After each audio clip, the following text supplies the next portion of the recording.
की तृतीया तिथि पर नारी जब हरतालिका व्रत करती है तो 16 श्रृंगार धारण करती है, नूतन वस्त्र पहनती है, नूतन श्रृंगार करती है, नैनों में सुरमा, लाली, झुमका, हार, पाटली, चूड़ी, पायल, सारा श्रृंगार करती है, वो संपूर्ण श्रृंगार, क्योंकि वो शंकर भगवान और माता पार्वती श्री गणेश जी महाराज का पूजन करने बैठ रही है। हरतालिका अखंड सौभाग्य का पूजन करने बैठ रही है।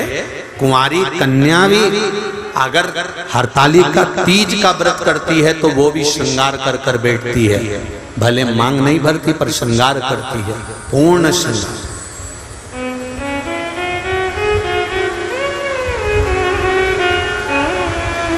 ऐसे वर को क्या वरूं जो जन्मे और मर जाए, वर वरूं मेरा सांवरा तो मेरा चूड़ा अमर हो जाए।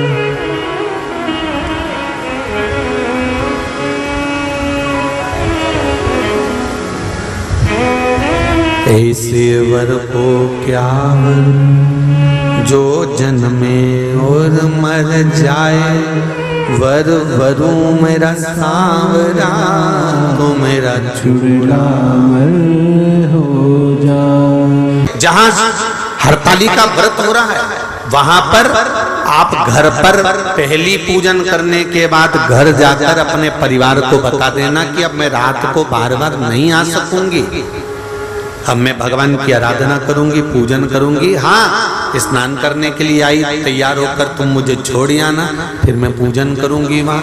वो हो सकता है आना जाना, पर थोड़ा बैठ कर सत्संग, भजन, कीर्तन, श्री शिवाय नमस्तुभ्यम या पंचाक्षर मंत्र नमः शिवाय, षडाक्षर मंत्र ओम नमः शिवाय, या भगवान का भजन वहां बैठकर करते हैं। क्रोंच गंधर्व ने गड़बड़ी कर दी, मनोमयी ने शंकर जी की आराधना करी, पूजन करी और अपने पति से कहा, स्वामी स्वामी क्या बात है मनोमयी, एक निवेदन करना चाहती हूँ, बोलिए क्या आप शंकर भगवान का विसर्जन कर कर आ जाएंगे? हाँ चले जाता हूँ।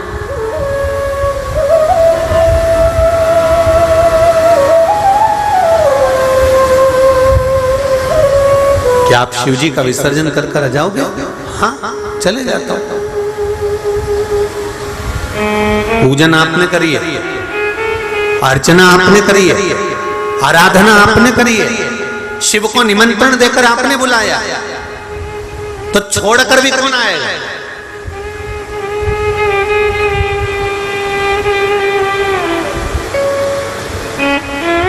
एक गलती हो गई, मनोमयी कक्ष में रह गई, शंकर भगवान को पाटे पर, जो भगवान शिव चौरंग पर पाटे पर केले के पत्ते पर बने थे, पूजन जो हुई थी, वो सोबरी ऋषि लेकर चल दिए। ले जाकर सोबरी ऋषि तो जैसे ही निकले, इतनी देर में जो क्रोंच गंधर्व दुनिया को ज्ञान दे रहा था, जो क्रोंच गंधर्व सबको ज्ञान बांट रहा था, अपने इंद्र के सिंहासन के पास में बैठकर देवताओं के नजदीक रहने के बाद भी वो क्रोंच गंधर्व सही नहीं रह पाया। और सोबरी ऋषि की धर्म पत्नी सुबह सुबह जब माताएं आखिरी पूजन करती है शंकर भगवान की, तो माता पार्वती जी को सिंदूर दान करती है। सिंदूर दान कर कर माताएं अपनी मांग में सिंदूर भरती है। हरतालिका तीज कर आप लोगों को स्मरण होगा, आखिरी पूजन में जब माता पार्वती को सिंदूर का दान दिया, सिंदूर अपनी मांग में भरा, भरकर बस मनोमयी अंदर प्रवेश कर रही थी, इतनी देर में क्रोंच गंधर्व उस घर के अंदर प्रवेश कर गया और दरवाजा उसने बंद कर लिया। द्वार बंद करा, मनोमयी को लगा कि मेरे पति विसर्जन कर कर आए। बहुत ध्यान से सुनना जरा कथा। कई लोगों का प्रश्न रहता है कि हम गणेश जी बिठाते हैं तो गणेश जी के पास में वो चूहा रहता है, ये कौन था? तो ये हरतालिका की कथा सुन लो, आज मालूम पड़ जाएगा कि वो चूहा कौन था।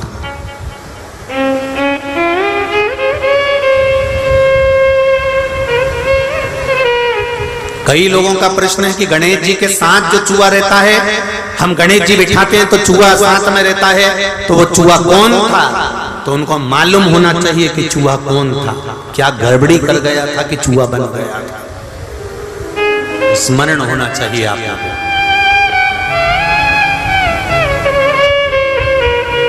मनोमयी को लगा मेरे स्वामी आए, उसको भान नहीं हो पाया कि स्वामी नहीं है, ये तो क्रौंच गंधर्व प्रवेश कर गया। और गलत सोच से, गलत विचार से।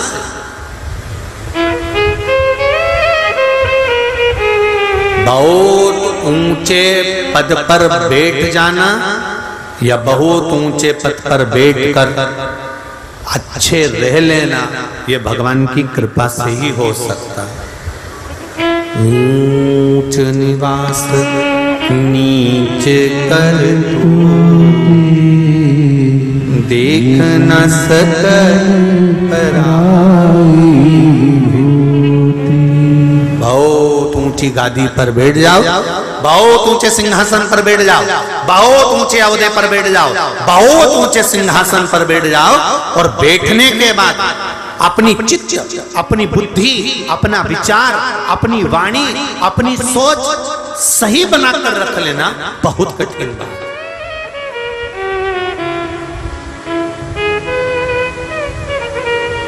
एक भगवान से एक प्रार्थना जरूर करना आप लोग, मैं तो निवेदन करूंगा हिंगोली वासियों से भी, आस्था चैनल पर कथा सुनने वालों से भी, फेसबुक यूट्यूब पर कथा सुनने वालों से भी निवेदन करूंगा, भगवान से प्रार्थना करना, भगवान हमें ऊंचे सिंहासन पर बिठाना, हमें ऊंची गादी देना, हमें राजसी ठाड़ देना, हमें दुनिया का सारा सुख देना, पर इतनी कृपा करना कि अपनी वाणी से, अपने द्वारा हम किसी को नीचा ना दिखाएं।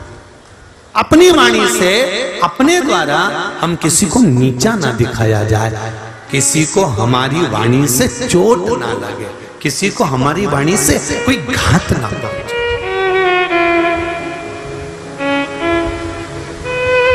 हम कई बार कथा में कहते हैं, आज फिर कह रहे हैं, आपका मन कथा में लगे तो आप कथा सुनो। आपका मन करे कि सियोर वाला महाराज कथा कह रहा है, उसमें कुछ शांत तत्व है, तो आप सुनो। नहीं है, आपके हाथ में रिमोट है, आप टीवी बंद कर दो। बहुत सारे महाराज आ रहे होंगे, चेंज कर दो तुरंत, बटन ही तो दबाना है, महाराज चेंज,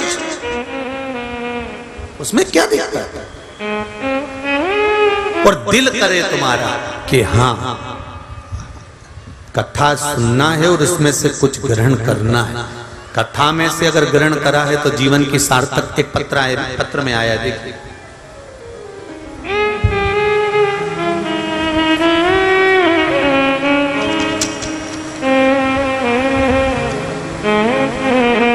अंजुलेश नवीन जायसवाल हिंगोली से हैं, कहीं बैठे हो तो हाथ हिलाइएगा। आप ही श्री शिवाय नमस्ते। दोनों 9 के बाद उसी दिन सोनोग्राफी करवाई, अटैक आ गया, एक्सीडेंट हो गया, वेंटिलेटर पर पड़ा है, तो विद्वान से विद्वान ब्राह्मण एक ही बात कहेगा कि महामृत्युंजय का पाठ करो, शिव का नाम लो, शंकर को याद करो, जो मृत्यु को भी जीत सकता है वो इसको बचा सकता है, बाकी का सामर्थ्यता के अनुकूल नहीं। महाराज एक निवेदन है, जब हम दुख की घड़ी में होते हैं, फिर निवेदन है, एक शंकर का चरण अगर पकड़ लिया तो ये विश्वास मानना, वो किसी के आगे तुम्हें झुकने नहीं देगा, तुमको संभाल लेगा,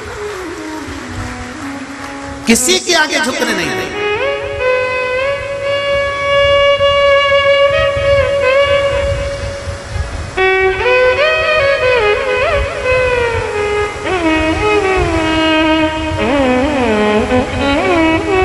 एक पति नौकरी करता था, उसकी नौकरी छूट गई। छूटने के बाद में पति ने एक प्लाट था, प्लाट पर मकान बना लिया कर्जा लेकर, कर्जे वाले प्राण पर प्राण खा रहे, नौकरी अलग छूट गई। पत्र है देखिए।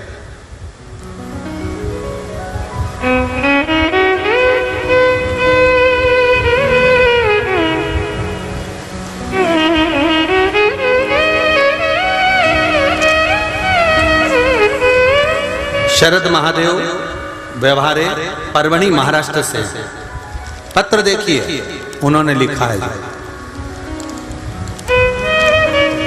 मेरा नाम शारदा महादेव व्यवहारे, मैं परभणी महाराष्ट्र से आई हूं। कहीं बैठी हो तो हाथ हिलाइएगा। महाराज, पिछले साल महीने में परिवार बहुत परेशानियों में हो गया था गुरुदेव। मेरे पति की नौकरी छूट गई और हमने छोटी सी जगह ले ली थी जिसपे बैंक से कर्जा लेकर मकान बनवा लिया। गुरुदेव, नौकरी की समस्या आ गई, पति बहुत मानसिक टेंशन में रहने लगे, गुजर बसर का भी दुख हो गया, भोजन के लाले हो गए, मकान बेचने की कतार पर आ गया। गुरुदेव, बड़ा फैसला लेने को मेरे पति ने कह दिया कि अब ये मकान बनाया है, अपन इसको बेच देते हैं, बेचकर कर्जा चुका देंगे, नौकरी नहीं भी है तो कहीं से गुजारा तो चल जाएगा। फैसला लेकर एक तरफ मकान था, दूसरे तरफ पति का टेंशन था कि ये बीमार ना पड़ जाए, तो हमने भी कह दिया ठीक है, मकान को बेच दो, और मकान बेचने का फैसला किया गया। तभी आपकी और आपके शिव महापुराण के बारे में मेरी सहेली ने कहा, उसे सुन और सुनकर टीवी के सामने ही भगवान से प्रार्थना कर और जो उपाय बताए वो कर। तभी आपने पार्थिव शिवलिंग का निर्माण करवाया, जो इंदौर से पार्थिव शिवलिंग का निर्माण आप लोगों ने भी करा होगा। श्रावण के शिवरात्रि पर जब निर्माण करवाया तब हमने उस पार्थिव शिवलिंग का निर्माण किया और बाबा की कृपा ऐसी हुई गुरुदेव कि मेरे पति को उस पूजन करने के तीसरे दिन ही जॉब लग गया और हमारा मकान बिकने से बच गया। ये शिव है, ये शंकर है। शंभू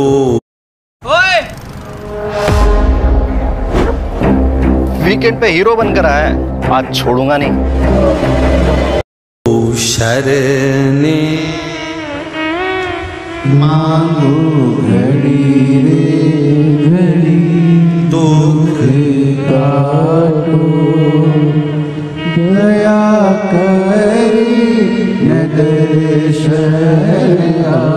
आपने दिल से अगर उसको पुकारा है, आपने दिल से उसको आमंत्रित करा है, आपने दिल से उससे कोई बात कही है, आप बैठकर अपने चित्त की बात, अपने मन की बात, अपने हृदय की बात उससे कहो तो तुम दुनिया से कहकर हल्के हो जाते हो, पर उससे नहीं कह पाते। भोलेनाथ, मेरी बेटी की शादी करा दो। शंकर भगवान बोले, बेटी तेरी तो मैं काहे को शादी कराऊं? जब तू वहां पर भी मेरा तेरा कर रही है, मंदिर में बैठकर भी, मंदिर में बैठकर भी कर रही है कि मेरी बेटी की शादी करा दो, तुम्हें वहां बोलना चाहिए, भोलेनाथ आप ही की दी हुई पुत्री है, आप ही की है, और जैसे अशोक सुंदरी का विवाह करा था आपने, मेरी बेटी आपकी है और आपको इसका विवाह करना है। शिव जी कहे जब मेरी है तो टेंशन मत कर, निपटा दूंगा 3 महीने में ही, जा। जहां तेरा अहंकार आ जाता है, मैं और मेरा आ जाता है, अभिमान के शब्द आ जाते हैं, अभिमत्ता की वाणी आ जाती है, वहां से भगवान दूर हो जाता है। जहां रावण शंकर भगवान की आराधना करते थे, रावण शंकर भगवान की आराधना में लगा रहता था, पर रावण जब अहंकार की बात करता था, मैं लंकेश हूं, तो भगवान शंकर बहुत दूर हो जाते थे।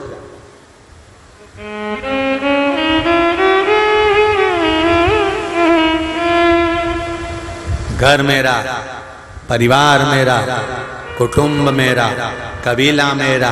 एक सेठ जी हमेशा यही के रोते थे, मेरा परिवार मुझे इतना चाहता है, इतना कि मैं 1 मिनट नहीं दिखूं तो हमारा घर का लोग मुझे ढूंढने निकल जाता है। तो इतने में गुरुजी आए उनके गांव में, गुरुजी ने कहा तुम्हारा परिवार तुम्हें इतना चाहता है, हम भी देखना चाहते हैं कितना चाहता है, तो एक काम करो ना, थोड़ी आधा घंटा के लिए मर जाओ। तो क्या आधा घंटा के लिए कोई मरता है क्या? नहीं, बस तुम ऐसा पानी पीते पीते लुढ़क जाना। गुरुजी बोले हम डॉक्टर को बुलवा के खिलवा लेंगे, ये मर गया, उठना मत ही, बस हो आधे घंटे बाद हम उठा देंगे, हम भी तो देखें तेरा परिवार कितना तुझे चाहता है। वो शंकर बैठा मिलेगा हर पल हर घड़ी हर क्षण, जो भक्त हो मां दिन में नहीं मिलता, सुबह नहीं मिलता, दिन में बेटा आ जाए तब चले जाओ। तो कहो शंकर के मंदिर कभी भी जा सकते हैं, तो शमशान जाने के लिए कोई मुहूर्त देखा जाता है? कोई मर गया तो तुमने कभी सुना? पंडित जी को पंचांग में देखो जरा, हमारे दादाजी मर गए, इनको कितनी बजे ले जाए, जरा देख के बता। शमशान जाने का मुहूर्त नहीं होता, शंकर भगवान के दरवाजे पर जाने का कोई मुहूर्त नहीं होता। शिव जी कहते हैं जिंदगी भर मुहूर्त देखने वाला भी अंत में बिना मुहूर्त के चला जाता है। कोई मुहूर्त शंकर के पास का नहीं होता। शंकर तो अड़भंग बैठा है, कैलाश पर्वत में दरवाजा नहीं है। तुमने कभी सुना कि कैलाश पे दरवाजा, इधर से जाना दरवाजा है, उधर से जाना? भगवान के बैकुंठ में दरवाजा है, इंद्रलोक में दरवाजा है, ब्रह्म